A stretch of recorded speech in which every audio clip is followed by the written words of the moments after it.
Hi, welcome to the yellow improvers for the backhand lesson. So by yellow improvers we should be having the correct grip, we should be having some of the main fundamentals of the swing, so getting the racket out, having good space, dropping the racket down, brushing through, swinging all the way through over the shoulder. So for me the backhand, in a tactical sense, fundamentally it has to be a very good rally shot. So in tennis we've got attack, rally, defend. What we want to be able to do is rally consistently with quality as we play this shot. How we achieve this at the better level is we have to shape the ball well. So that means good low to high shape over the net and good topspin on the ball. So how we want to be sort of practicing that and imagining this as we're sort of playing the shot is really getting the racket head dropping below and get that, imagine that feel of brushing up the ball as we play.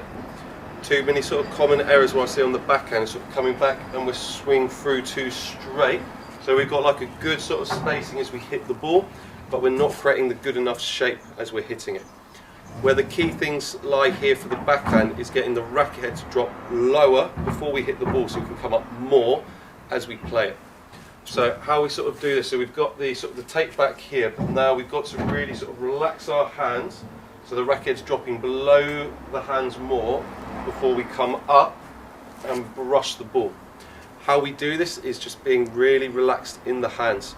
So like what we can do sometimes as we're sort of practicing is almost just hold it sort of very loosely in our hands and get the feeling of that racket sort of dropping as we play the shot. Obviously when we're going low to high more as well, we don't want to be sending it too high. So what we don't want to be doing is coming from underneath the ball.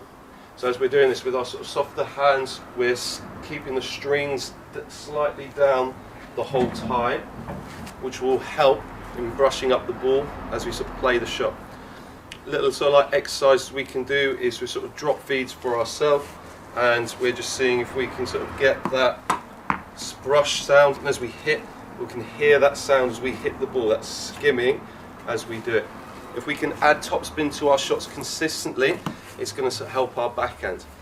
In terms of sort of like adding the power, a little bit like our sort of forehand, we need to get that body involved as well.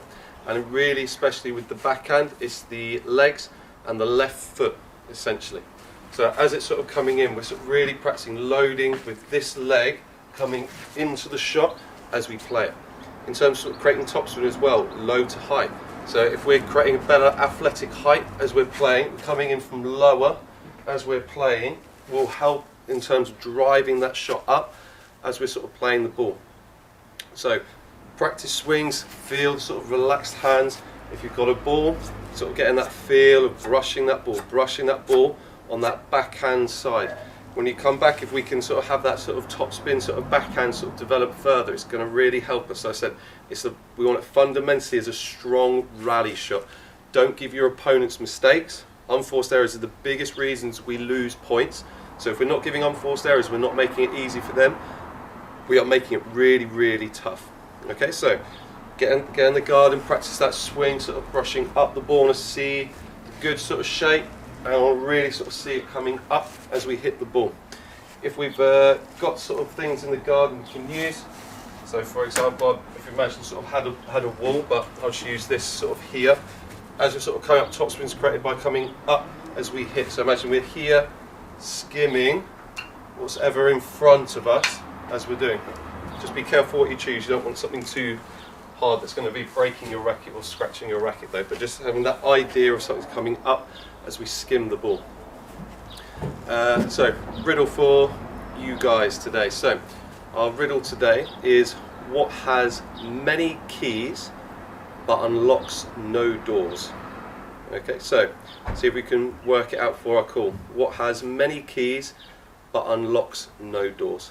Okay guys, looking forward to seeing you soon. Get some practice in, getting that feel, that shape, the sort of relaxed hands coming from the body as we play the shot. So build that sort of that shadow swing up, so it's going to really help us when we come back. All right, cheers guys, see you soon.